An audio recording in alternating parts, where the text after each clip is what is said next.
Bonsoir à tous, ravi de vous retrouver pour le 19h à la une ce soir. Covid-19, les indicateurs épidémiologiques à la hausse. Le virus circule activement au Maroc. Nous sommes même au bord d'une nouvelle vague. Nous en ferons le point avec un des membres du comité scientifique et technique en début de ce journal. Le confinement, la crise sanitaire, le virus, ses mutations et la vie sociale qui mute aussi. Une nouvelle réalité construite depuis plus d'un an maintenant et qui inspire toujours autant les artistes de tous bords. À Casablanca, 8 photographes présentent une cinquantaine de clichés pris pendant et après le confinement. Et à Tanger, nous irons à la rencontre d'un autre artiste, Mouhel Hachimi. Sa fibre patriotique a donné naissance à une toile qui porte la griffe d'un lion en colère. Tout un symbole qui fait un clin d'œil à la pacification par le Maroc de la zone d'El Guerguerat et au succès diplomatique que le royaume fédère autour de sa cause nationale. Mais d'abord, ce message royal de félicitations adressé à Ismaïl Omar Guelleh à l'occasion de sa réélection président de la République de Djibouti. Dans ce message, Sa Majesté le roi Mohamed VI fait part de sa volonté de continuer d'œuvrer de concert avec le président djiboutien en faveur du raffermissement des relations de coopération fructueuse et de solidarité agissante entre le Maroc et la République de Djibouti. C'est ce soir qu'il est procédé au Maroc à l'observation de l'apparition ou non du nouveau croissant lunaire annonçant l'avènement du mois de Ramadan. Nous y reviendrons sur notre antenne tout à l'heure à travers le monde. C'est demain que commence le mois de Ramadan dans certains pays comme l'Arabie Saoudite, l'Égypte ou encore la France. La République démocratique de Sao Tomé et Principe vient de publier dans son bulletin officiel les textes juridiques portant création d'une ambassade à Rabat et d'un consulat général à Laayoune. Un nouveau succès diplomatique qui conforte une fois de plus la légitimité de la cause nationale et la marocanité du Sahara. Notre escale quotidienne en bref avec la situation épidémiologique et le bilan de l'opération de vaccination. 4 486 628 personnes ont pu bénéficier de la primo-injection. 4 148 610 autres ont complété leur opération de vaccination avec les 2 doses. Pour ce qui est de la situation épidémiologique, 175 nouvelles infections ont été enregistrées ces dernières 24 heures. 9 décès sont à déplorer, 271 nouvelles réadmissions. Les cas actifs grimpent à 4 736 personnes. 424 autres sont dans un état grave ou critique. 18 sont intubés.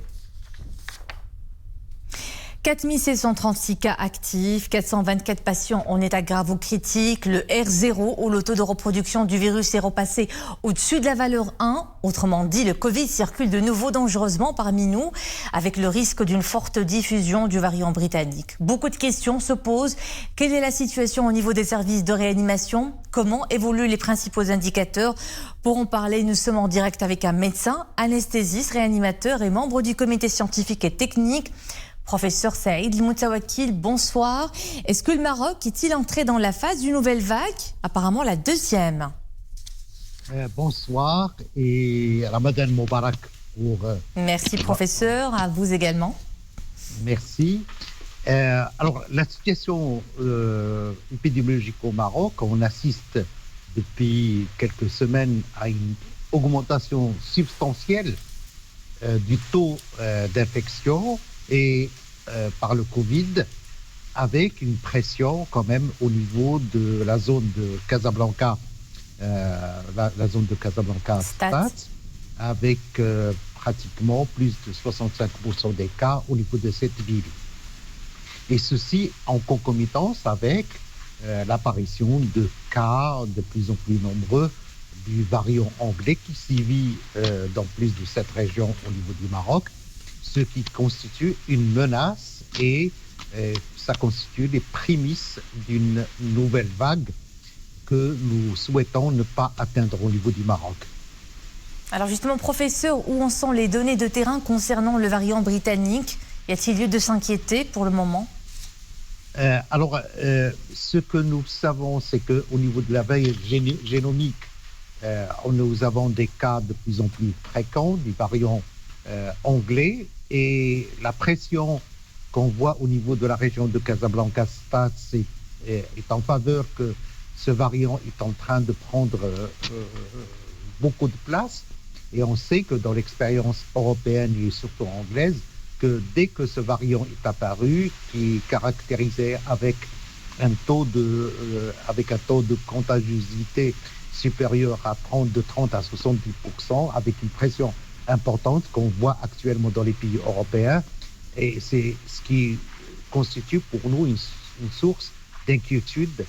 Et ce que nous voyons, c'est que aujourd'hui, on a plus d'une cinquantaine de cas qui sont admis dans les soins intensifs et en réanimation. Et ce nombre augmente au fur et à mesure d'une manière assez substantielle. Donc, nous sommes dans une zone frontière avec un équilibre sur le plan épidémiologique, avec un équilibre assez précaire.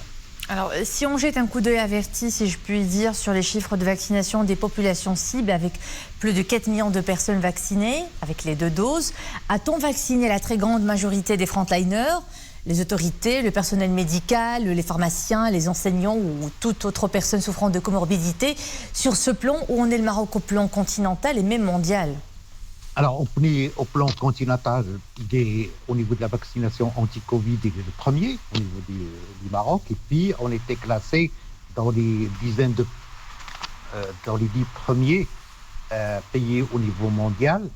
Et les populations cibles qui ont été ciblées par le programme national de vaccination, qui a été une véritable réussite au départ, et c'est que ça a permis de vacciner les gens plus de 60 ans et puis des personnes de première ligne. Je parle des professionnels de la santé, les hommes des autorités et les autres. Et ce qui fait qu'actuellement à Casablanca, ce que nous voyons, c'est qu'il y a une baisse de l'âge des patients admis aux urgences et en réanimation. Et c'est la moyenne d'âge actuellement, il est en dessous de 58 ans. Alors qu'elle était de 65 ans auparavant. Donc, on a une frange de la population qui est heureusement protégée par le vaccin, mais nous attendons l'arrivée de vaccins dans le courant du mois et du mois prochain pour que le processus puisse reprendre et pour que nous puissions atteindre l'immunité collective qui est le but ultime. Et nous espérons, dans les meilleurs cas, pendant les 3 à 4 mois, on arriverait à atteindre notre objectif de 80%. Professeur, merci. Et on le souhaite d'ici les mois à venir, avant même l'été. Merci, professeur Saïd Moutawakil, pour cet éclairage. Je rappelle que vous êtes médecin anesthésiste, réanimateur et membre du comité scientifique et technique Covid-19. Merci. Nous entamons bientôt le mois béni de Ramadan, mois de jeûne, mais l'opération de vaccination se poursuit et sera même appelée à multiplier sa cadence des réceptions par le Maroc de nouveaux lots de vaccins. Et pour ceux qui se posent la question sur la compatibilité jeûne et vaccination, pas de souci à vous faire. Le jeûne n'empêche pas de se faire vacciner. Abdelrazak El-Jay, professeur de la Sunna à l'université Mohamed V de Rabat, nous le confirme.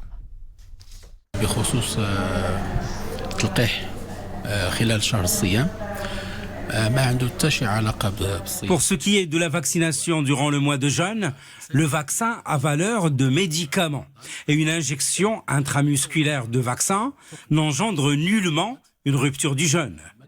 C'est l'avis de tous les érudits, autant du Machak que du Maghreb. Devant les 2 chambres du Parlement réunies en séance commune cet après-midi, le chef du gouvernement a présenté des données sur la situation épidémiologique dans le royaume. Saadil Atmani a fourni, chiffres à l'appui, des informations sur les évolutions, les mesures de prévention et d'accompagnement prises depuis le déclenchement de la pandémie au Maroc. Au plan mondial, la pandémie du nouveau coronavirus est en pleine phase d'accélération. Alerte aujourd'hui l'Organisation mondiale de la santé. Pour l'OMS, le monde vit actuellement à un point critique de la pandémie. Un an donc après l'apparition du premier cas Covid-19 au Maroc, les restrictions sanitaires sont toujours d'actualité et le seront tout au long de Ramadan et tant que les indicateurs épidémiologiques ne tentent pas à s'améliorer. Une situation qui inspire toujours les artistes de tous bords. Nous irons à leur rencontre à Casablanca, là où ils exposent leurs photographies réalisées pendant et après le confinement. L'exposition porte bien son nom, Tempus Fugit. 8 photographes ont documenté chacun à sa manière cet espace-temps particulier. Leurs travaux ont mené à la création d'un corpus photographique varié de plus de 50 tirages qui sont autant de représentations d'un quotidien hors du temps. Ahmed Laroui, Ali Baddo, Dominique Orlando. C'est à une exposition assez singulière à laquelle nous convie depuis peu le musée de la Fondation Abderrahmane Slaoui de Casablanca, où 8 artistes photographes, tous marocains, ont été invités à se prononcer sur cette période inédite que fut dès le mois de mars 2020 la proclamation sur l'ensemble du territoire d'un confinement global et généralisé, soit plus de 50 tirages qui sont la représentation d'un quotidien comme suspendu et hors du temps. Je pense qu'à travers ce travail, on voit que chaque personne a vécu ce confinement différemment et on en sorti une personne différente. Il y en a qui en ont profité pour produire, il y en a qui en ont profité pour travailler sur eux-mêmes, et on en a qui en ont profité pour se réconcilier avec leur milieu de vie et avec leur famille et avec leurs proches. On a vu, par exemple, à travers le travail de Izzet Slaoui, qui a travaillé sur le corps médical. Donc cette isolation et la distance entre les familles et tout, cette coupure de liens que le corps médical ils ont vécu, mais ça a aussi créé de nouveaux liens. Donc on se réconcilie avec l'espace de vie, avec chez nous, avec la famille, avec ce qui nous entoure. Les restrictions de nos déplacements qui ont été imposées pour venir à bout de la pandémie du coronavirus ont modifié notre rapport au temps et à toutes ces horloges qui nous sont tellement communes et que l'on croyait à jamais immuables. Entre le temps suspendu et le temps retrouvé, cette exposition parvient en sourdine à égrener comme un très curieux tic-tac, tic-tac, tic-tac. Le Maroc maintient son autosuffisance en aliments à forte consommation. À la veille du Ramadan, les marchés du pays sont bien approvisionnés. Pas de pénurie à signaler, particulièrement pour les céréales. L'exemple dans une minoterie à Ait Melloul dans la province d'Agadir. Ils viennent de différentes agglomérations de la région Souss-Massa pour se procurer du blé et de la farine, des denrées essentielles. À l'approche du mois sacré, la demande est de plus en plus forte. Tout au long de ce mois béni, nous consommons plus de blé et de farine que d'habitude. À Souk El Had, nous nous approvisionnons régulièrement et sans problème. Pour assurer un approvisionnement continu du marché local, une organisation bien ficelée est de mise. Les 9 moulins de la région ne tournent qu'à 54% de leur capacité et garantissent un approvisionnement total en différentes variétés de blé et de farine. On dispose d'une capacité de stockage des blés importante puisqu'elle représente sur ce site et sur un site annexe environ 4 mois de production du moulin. Nous sommes équipés de 2 unités, une de 200 tonnes jour, une de 300 tonnes jour, pour une capacité de production globale de 400 tonnes de farine journalier. Le service régional d'Agadir procède d'une manière quotidienne au suivi de situations d'approvisionnement au niveau des souks, au niveau des minoteries industrielles et au niveau des organismes stockeurs.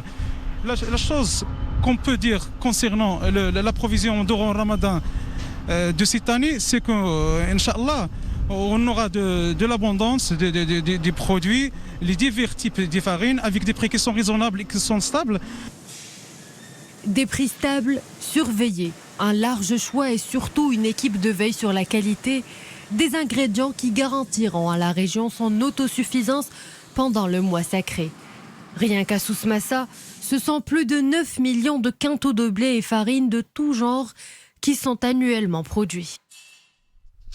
Retenez maintenant les horaires du travail dans les administrations, les établissements publics et les collectivités territoriales pendant le mois sacré. À partir du 1er Ramadan, les fonctionnaires et les employés dans ces structures vont démarrer la journée de travail à 9h du matin pour la finir à 15h du lundi au vendredi. Les horaires de nos journaux télévisés sur Al-Oula seront également réaménagés pendant le Ramadan. Les JT en français et en espagnol seront programmés à 11h tous les lundis et mardis et à 13h de mercredi à dimanche. Les JT en langue arabe et amazigh seront diffusés à 16h, le JT principal en langue arabe à 21h15 et le dernier bulletin d'information aux environs de minuit 30. L'épisode glorieux de la sécurisation de la zone de Guerguerat en novembre dernier et les succès diplomatiques que le Maroc enchaîne à l'échelle internationale concernant la question de la marocanité du Sahara ont inspiré l'artiste peintre Mouh El-Hachimi pour réaliser une toile très symbolique intitulée « La colère du lion ». Anissa Boumedi et Saïd Najah ont rencontré l'artiste à Tanger. Un reportage commenté par Mounia Marouche. La colère d'un lion nous plonge dans l'un des épisodes les plus glorieux de notre histoire. Un tableau artistique à travers lequel Mouh Hachimi a tenté de transcrire par le biais du pinceau l'éclatante opération de sécurisation de la zone de Guerguerat en novembre dernier. Mettre mon pinceau au service d'une cause nationale comme celle de notre intégrité territoriale est un devoir et un acte citoyen. Le Sahara est marocain et il le restera pour toujours. Quand vous regardez le tableau, vous avez l'impression qu'il est en mouvement. Cela est dû au choix des couleurs et au geste pictural caractérisant l'œuvre en question. Franchement, ce tableau restera gravé dans les annales de l'histoire. Pour ce peintre tangérois, la création artistique doit être au service de grandes valeurs, comme celle du patriotisme. Et il n'y a pas mieux que l'art pictural pour faire comprendre aux générations montantes les différentes étapes de notre histoire. Et c'était le clap de fin de cette édition. Merci à vous de nous suivre. À 21h, l'info est de retour avec Nadia El Mouden. Au plaisir de vous retrouver demain. Bonne soirée.